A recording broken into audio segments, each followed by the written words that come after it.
Salut à tous, voici sans doute la star de ce salon de Genève 2019, la toute nouvelle Peugeot 208. Alors ici, dans sa finition GT Line, c'est-à-dire quasiment le haut de gamme, juste en dessous de la GT.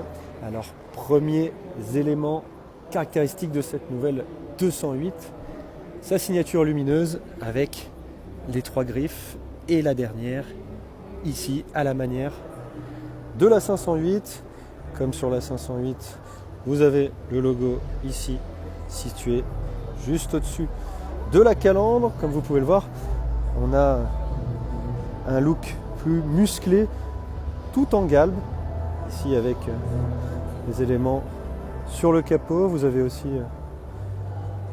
ces flancs creusés qui parcourent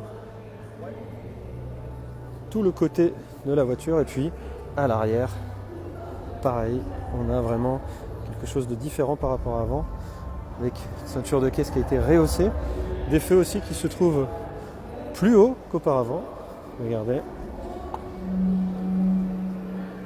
voilà, ça lui donne plus de rondeur, plus de muscles. D'ailleurs, ça va être intéressant de voir ce que donnera la future version sportive GTI. Bon, pour ça, il faudra bien évidemment attendre encore un petit peu de temps.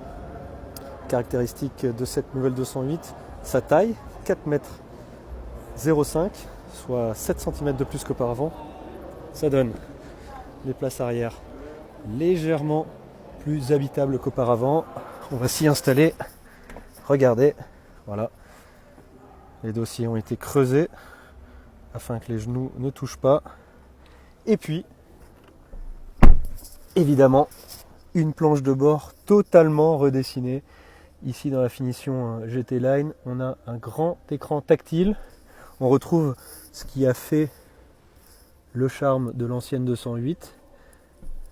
Cette petite commande de boîte, ces boutons façon aviation, et bien évidemment le petit volant du iCockpit qui pour certains peut gêner la visibilité de l'instrumentation de bord. Instrumentation de bord entièrement numérique sur cette version haut de gamme, avec la possibilité de changer les menus comme auparavant et avec un effet 3D. Je ne sais pas si vous voyez, mais il y a une petite ombre derrière le 0. On change ça à sa guise. C'est en option sur Allure, mais cette série sur GT et GT Line. Qu'est-ce qu'on peut dire de plus? Le coffre, petite déception, 265 litres de volume de chargement, c'est-à-dire un petit peu moins qu'auparavant et surtout moins que les concurrentes qui sont aux alentours de 300 litres. Disponible en essence, 75 chevaux, 100 chevaux et 130 chevaux, mais aussi en diesel, 100 chevaux, boîte mécanique, boîte automatique, et puis bien évidemment, et c'est ça qui fait toute la différence par rapport à la concurrence, c'est la fameuse version électrique, la i208. Alors on retrouve exactement la même base, on ne perd pas d'habitabilité à l'arrière ni dans le coffre puisque les batteries ont été placées sous les sièges. Regardez, je vais vous montrer. Voilà, bon là, le siège est reculé jusqu'au maximum. Ici, la prise pour recharger. Et le coffre donc.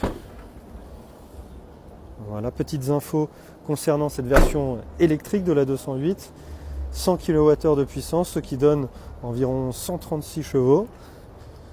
Une autonomie en WLTP de 340 km. Et une version qui sortira à la fin de l'année. Et qu'on attend beaucoup.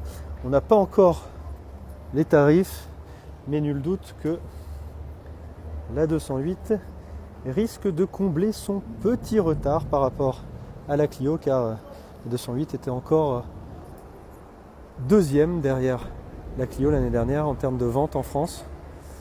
Peut-être qu'avec cette nouvelle génération, le Lion réussira à dépasser la marque de Boulogne-Billancourt.